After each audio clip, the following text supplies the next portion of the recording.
कटारिया और आज हम लोग रिवाइज करने वाले हैं breach of contract and its remedies. Hardly 12 pages का चैप्टर है अगर समरी छोड़े तो 12 pages will try to revise everything within next 10 minutes, max to max 15 minutes. Let's see हम कर सकते हैं या नहीं। सबसे पहले तो आपको बहुत इजीली और बहुत क्विकली ये चीजें समझनी है कि इस पे कुछ चीजें हैं जो बहुत ही ज्यादा इंपॉर्टेंट है, उसके अलावा यूजुअली क्वेश्चंस नहीं आते हैं। तो वो जो इंपॉर्टेंट चीजें है जैसे कि सेक्शन 73 जो डैमेजेस पे बात करता है वो बहुत इंपॉर्टेंट है, उसको आपने छोड़ना नहीं है। तो सबसे पहला anticipatory breach and actual breach जो होता है उसका मतलब आपको समझना है। एंटीसिपेटरी ब्रीच दो तरीके से हो सकता है, एक तो एक्सप्रेसली या वर्ड्स आपको आके बता दिया है कि मैं कॉन्ट्रैक्ट परफॉर्म नहीं करूंगा, वो भी बिफोर ड्यू डेट, मतलब जब परफॉर्मेंस का डेट आना है उससे पहले ही बता दिया कि नहीं करने वाले हैं, या तो फिर कोई इंप्लाइड एक्ट की वजह से। जैसे फॉर एग्जाम्पल मैंने आपको प्रॉमिस किया था कि मैं आपको कार दूंगी जिसके बदले में आप मुझे 5 लाख दोगे, अब जो कार है मैंने आपकी जगह पे किसी और को बेच दी। तो एज इट इज ये जो मेरा इंप्लाइड एक्ट है या कंडक्ट है जिसकी वजह से आपको ड्यू डेट आने से पहले ही समझ गया कि ये एंटीसिपेटरी ब्रीच मतलब ब्रीच होने वाला है, तो उसको आप एंटीसिपेटरी ब्रीच बोल सकते हो।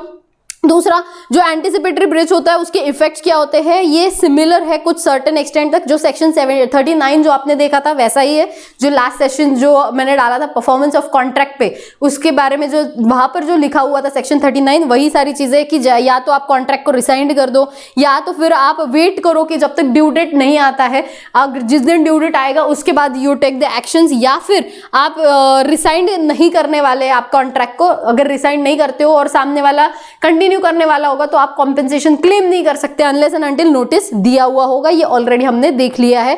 ये इसके बाद आते हैं एक्चुअल ब्रीच पे। एक्चुअल ब्रीच दो तरीके से हो सकता है, अटेम्प्टेड दो तरीके से हो सकता है, या जो एंटीसिपेटरी ब्रीच है वो दो तरीके से, एक्सप्रेसली या तो इंप्लाइड। अब जो एक्चुअल है वो भी दो तरीके से, कैसे? 1 at the time of performance of the contract is due, मतलब आज ड्यू डेट है और परफॉर्म नहीं किया, एंड दूसरा during the performance of the contract. At the due date मतलब जैसे फॉर एग्जाम्पल आज आपको प्रीमियम भरना था इंश्योरेंस कंपनी को, आपने जो इंश्योरेंस पॉलिसी ली थी उसके अगेंस्ट आज के डेट पे आपको प्रीमियम भरना था, आपने नहीं भरा, दैट मींस आपने ड्यू डेट पे डिफॉल्ट कर दिया।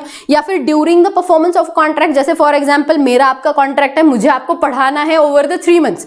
अब ड्यूरिंग द कॉन्ट्रैक्ट एक महीना अज्यूम करो मैंने पढ़ाया, बाद में पढ़ाना छोड़ दिया, तो ड्यूरिंग द कॉन्ट्रैक्ट हो गया वो। तो ड्यूरिंग द कॉन्ट्रैक्ट या तो at the time of contract अगर ब्रीच हो जाता है तो उसको आप एक्चुअल ब्रीच बोलते हो। अगर ऐसे कोई भी ब्रीच होता है तो आपके पास ये रेमेडीज है, जिसमें सब 5 रेमेडीज बहुत इंपॉर्टेंट। पहला है सूट फॉर डैमेजेस, जिसपे बहुत बार क्वेश्चन एग्जाम में आता है, यू एक्सपेक्ट एग्जाम में क्वेश्चंस इन ऑन दिस। दूसरा है रिसीशन ऑफ अ कॉन्ट्रैक्ट, यानी कि कॉन्ट्रैक्ट को कैंसिल कर देना। सूट फॉर स्पेसिफिक परफॉर्मेंस, यानी कि आप सामने वाले को बोल रहे हो कि ये परफॉर्मेंस आपको करना ही पड़ेगा। नेक्स्ट आता है suit for injunction. Injunction is nothing but specially आपने कोर्ट से कोई ऑर्डर लाके आपने उसको रोक के रखा हो। नेक्स्ट आता है सूट अपॉन क्वांटम मेरिट, यानी कि as much as you have earned, जैसा कि जितना भी आपको बेनिफिट मिला आपको रिस्टोर करना पड़ेगा, कॉन्ट्रैक्ट मस्ट बी वॉइड, इसके लिए कुछ कंडीशंस है।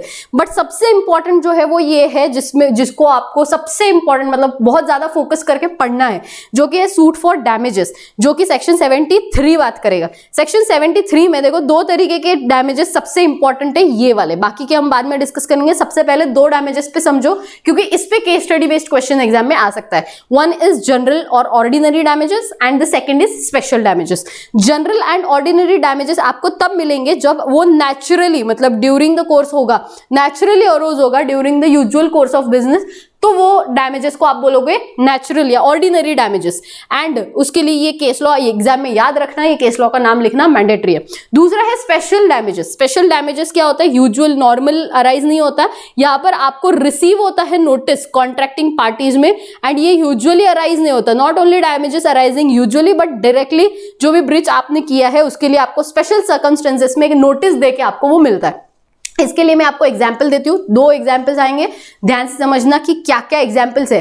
जरूरी नहीं है कि स्पेशल डैमेजेस हमेशा ज्यादा मिले या नॉर्मल डैमेज या ऑर्डिनरी डैमेजेस जो आपको मिल रहे वही ज्यादा मिले। Amount it will differ, it will depend on the case to case.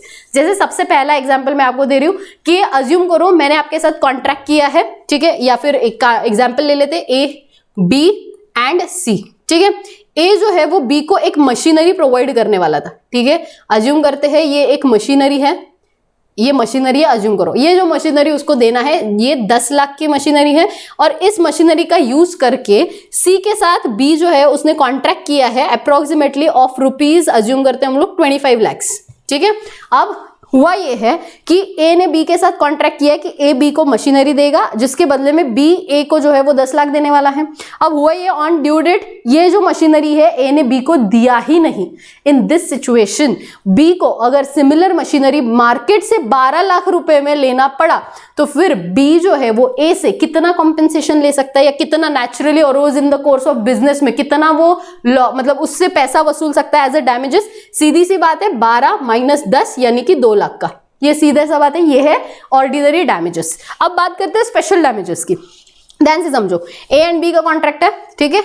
B ने ए को ऑलरेडी बताया है कि देख तू मुझे 10 लाख का मशीनरी देगा, जिसका इस्तेमाल करके मेरा ऑलरेडी 25 लाख का मेरा कॉन्ट्रैक्ट ऑलरेडी फिक्स हो चुका है सी के साथ, तो तू डिले मत करना वरना मुझे आगे कॉन्ट्रैक्ट नहीं, मतलब आगे कॉन्ट्रैक्ट परफॉर्म नहीं करते आएगा जो उसने सी के साथ किया है। अब ये ऑलरेडी नोटिस अगर दिया हुआ होगा तो फिर अब क्या हो जाएगा, उसको ड्यू डेट पे मशीनरी मिला नहीं, तो इन दिस सिचुएशन अगर वो परफॉर्म नहीं कर पाता है, अज्यूम करो बी जो है वो परफॉर्म नहीं कर पाता है, उसको मशीनरी ही नहीं मिलती है, तो वो सीधा कितना लॉस बेयर, मतलब वो कितना डैमेजेस ले सकता है।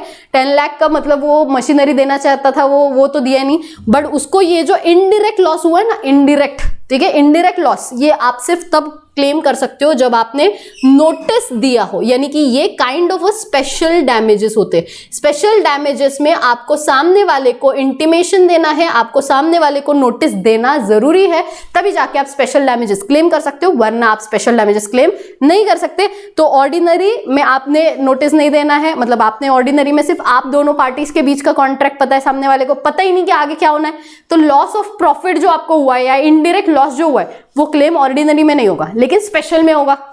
यहां तक समझा, ये हो गया एक एग्जांपल।